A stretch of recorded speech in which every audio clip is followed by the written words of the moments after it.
लाहौर एक एलीट लोगों की सिटी है। बड़े जो लोग हैं, पैसे वाले लोग हैं, वो उनकी एक बहुत ही प्रोमिनेंट सिटी मानी जाती है। जैसे कराची है, वैसे लाहौर है। इसलिए लाहौर को सेफ करने के लिए काफी वहाँ की जो पुलिस है वो काफी वहाँ पे अलर्ट रहती है। काफी कई तरीके के वहाँ पर काफी इन्वेस्टमेंट है वहाँ पुलिस का, क्योंकि एक तो लाहौर बॉर्डर के पास है, इंडियन जो हमारा बॉर्डर, इंटरनेशनल बॉर्डर, उससे कुछ ही किलोमीटर की दूरी पर है। दूसरी बड़ी बात कि वहां पर इस तरीके का कोई ज्यादा टेरर इंसिडेंट की पहले घटना सामने नहीं आई है। एक दो इंसिडेंट आई, जैसा हमने आपको पहले बताया कि हाफिज सईद के जो घर के पार्किंग एरिया में जो ब्लास्ट हुआ था, उससे पहले ज्यादा कोई ऐसी क्राइम नहीं है। हाँ, छोटे मोटे क्राइम जरूर होते रहते हैं। अगर आप पाकिस्तान के दूसरे एरिया में जाए, चाहे उनके जो फाटक एरिया है या पाकिस्तान के साउथ एरिया में जाए, वहां पर जरूर, जैसे कराची में या सिंध के इलाकों में, जरूर वहां पे बड़े लेवल पर वहां लोगों का विरोध हो रहा है पाकिस्तान को लेकर के। कई ऐसे ग्रुप हैं जो पाकिस्तानी सेना पर अटैक करते हैं, लेकिन लाहौर में ऐसा कमी दिखता है। तो आखिर ब्लास्ट, अगर ये साबित हो जाता है कि ये कोई इसमें टेरर एंगल है,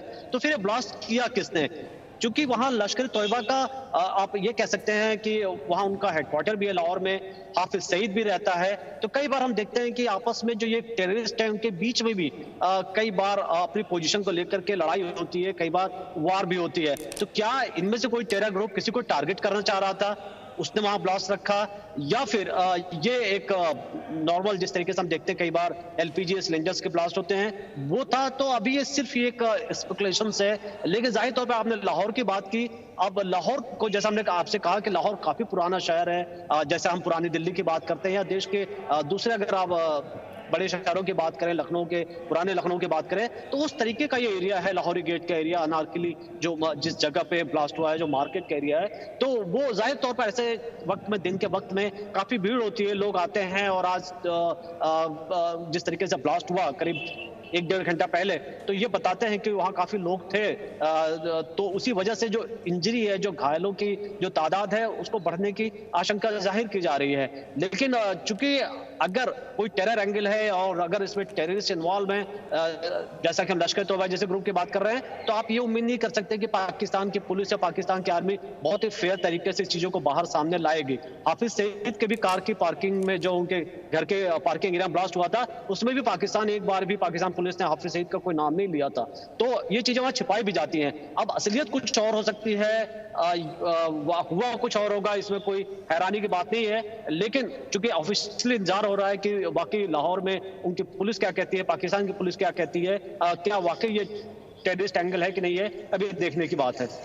जी, और जो हाफिज सईद के घर के बाहर ये जो धमाका हुआ था, वो जो इलाका है, आप कह रहे हैं कि हो सकता है कि कोई कनेक्शन हो, कि लश्कर तैयबा का इसके पीछे हाथ हो। अभी हम पॉसिबिलिटीज की ही बात कर सकते हैं। और जैसा आपने कहा कि कोशिश ये रहती है कि वहां पर हर चीज जाहिर नहीं की जाती है, भले ही वहां पर जांच अभी किस स्टेज पर है ये कहना भी मुश्किल है। लेकिन अगर हम कनेक्शन की बात करें यहाँ पर मनीष, तो वो जो इलाका है जहाँ पर हाफिज सईद का घर है और ये लाहौरी गेट इलाका, यहाँ कितना अंतर होगा और कोई कनेक्शन इनके बीच क्या हो सकता है? देखिए, वहां से जिस जगह ब्लास्ट हुआ है, वहां से हाफिज सईद का घर दूर है। चूंकि वो रेजिडेंशियल एरिया है, हो सकता है कि एग्जैक्ट हमें नहीं पता, लेकिन वहां से बताया जाता है कि 5-6 किलोमीटर की दूरी पर उनका हाफिज सईद का घर होगा। और जिस जगह पर जो ब्लास्ट हुआ है, वो एक मार्केट का एरिया है। इसका कनेक्शन अभी तक कुछ भी नहीं है कि वाकई ये टेरर एंगल है कि नहीं, या इसमें लश्कर इन्वॉल्व है कि नहीं।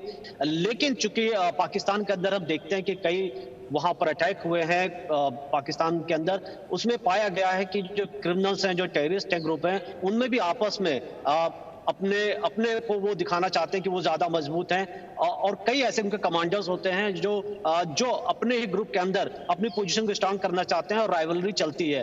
तो ये पहले भी हो चुका है, और इसीलिए कहा जा रहा था कि हाफिज सईद के जो घर था, जो पार्किंग में ब्लास्ट हुआ था, उसके पीछे भी कोई ना कोई ऐसा रीजन हो सकता है, क्योंकि कोई ना कोई तो कार लेकर के उस पर बम रख करके अंदर गया था और हाफिज सईद को टारगेट करना चाह रहा था। और बाद में पता चला कि हाफिज सईद का पर्सनल गार्ड की वहां पर मौत हुई थी। लेकिन पाकिस्तान पुलिस ने उस दरमियान भी ये नहीं कहा था कि हाफिज सईद के गार्ड इसमें मारा गया धमाके में, या हाफिज सईद का वो घर था।